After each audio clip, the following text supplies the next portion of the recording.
In this video, we are going to review quadratics.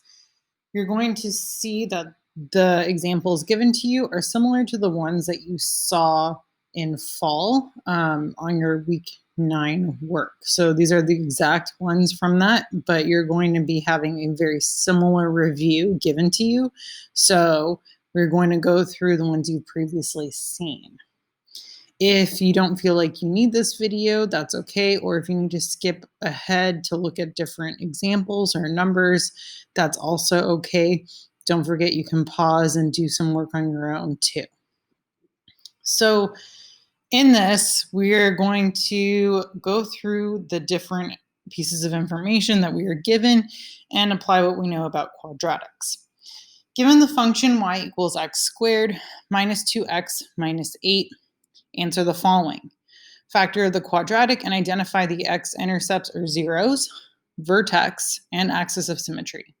So the first thing I'm going to do is notice it says factor the quadratic. So we want to factor what we are given right here. So don't forget when we're factoring, we're using this x method right here, where we have a times c, and our b value is here. So our a value here is 1, and our c value here is -8. So that means we just have -8. And our b value is -2. So now I need to determine what multiplies to -8 but adds to -2. And in this case, it will be -4 times 2. So then we can go over here and use the box that we've been doing previously. And I know that I have x squared here, and I know that I have -8 here. And these tell me that I'm going to have -4x and 2x here. So when we come here, we want to be able to write out the outside. So I have x and x to give us x squared. And then 2 has to go up here, and -4 has to go here, which means that in factored form, we get x plus 2, x minus 4. Now the question is, how does this help us? So when we're in factored form, we can now identify what our x-intercepts are by setting each part of the parentheses equal to 0. So something like x plus 2 is equal to 0, and x minus 4 is equal to 0. We can do this because we know that where the parabola meets the x-axis is where y is equal to 0. So if one of these equals 0, then we know y is equal to 0. So I'm going to just move over my values as indicated or needed, and we'll find that x is equal to -2 and x is equal to 4. So that means my x-intercepts are -2, 0, and 4, 0. Make sure you write these as coordinates or points. These are points. It's super important to remember that. If you just write -2, 4, it doesn't mean anything. You have to make sure you're clear that these are actual points that we are using. The next one is vertex.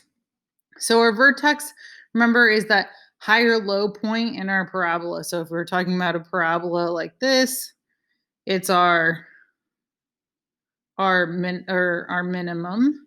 And if we're looking at one like this, it's our maximum. But that right there is where our vertex is, where that change in shape is. So if we're looking at this, the easiest way to determine what our vertex is first to find what our x value for that vertex is. I'm actually going to use this information right here in order to find what our vertex is. So what I'm going to do is I need to find the x value that's in the middle of -2 and 4. The easiest way to do this is if I actually add them together and divide it by 2. So this leaves me with 2 over 2, which is equal to 1. So my vertex at this point, we have x equals 1. Now I need to find my y value. So the easiest way to find my y value is to plug in the x value that I have back into the equation that we are given. So I end up with y equals 1 squared minus 2 times 1 minus 8. And that ends up giving us y is equal to -9. So that means our vertex is 1, -9, and our axis of symmetry is always x equals whatever the value of our vertex is here for x. So x equals 1. The next thing I'm going to do now is fill out my table. So the easiest way to do this is put our vertex at the center of our table, which is 1, -9, and kind of work our way out from there. So I'm going to have 0, -1, -2, and I'm going to have 2, 3, 4. Now, you may not always need this many numbers. I'm just simply choosing this because I want to include my x-intercepts in there as well. And our x-intercepts are a few away from our vertex. So this is our vertex. And we have our x-intercept and an x-intercept. So now I need to figure out what goes in these. So just as a reminder, a parabola mirrors itself across our vertex. So what that means is through here, we're going to have we're going to have points that are mirroring each other, right? So that means that whatever value I get here should be the same here. Whatever value I get here should be the same here.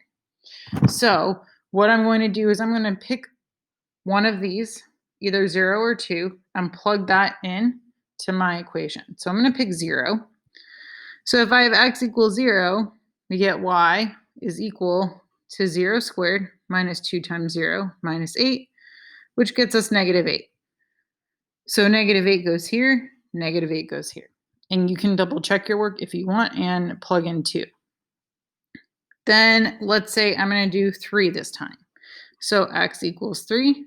Then I have y equals 3 squared minus 2 times 3 minus 8. And that gets us -5. So we have -5 here and -5 here. From there, now I can just simply graph. So I'm going to come over here and I'm going to graph this. So at 1, I'm going to find -9 and put my vertex point there. Then at 0, I have -8, and this should mirror itself over here like that. Then the next one, I have -1, -5, -1, -5, and again, it should mirror itself over here. And lastly, I have my x-intercepts, which go right here. So now, making sure when I'm graphing, I'm connecting my points, because otherwise we're not talking about a function in that sense. And making sure I have the arrows at the top. This is important. This is telling us that our function is continuous. It is not just ending abruptly.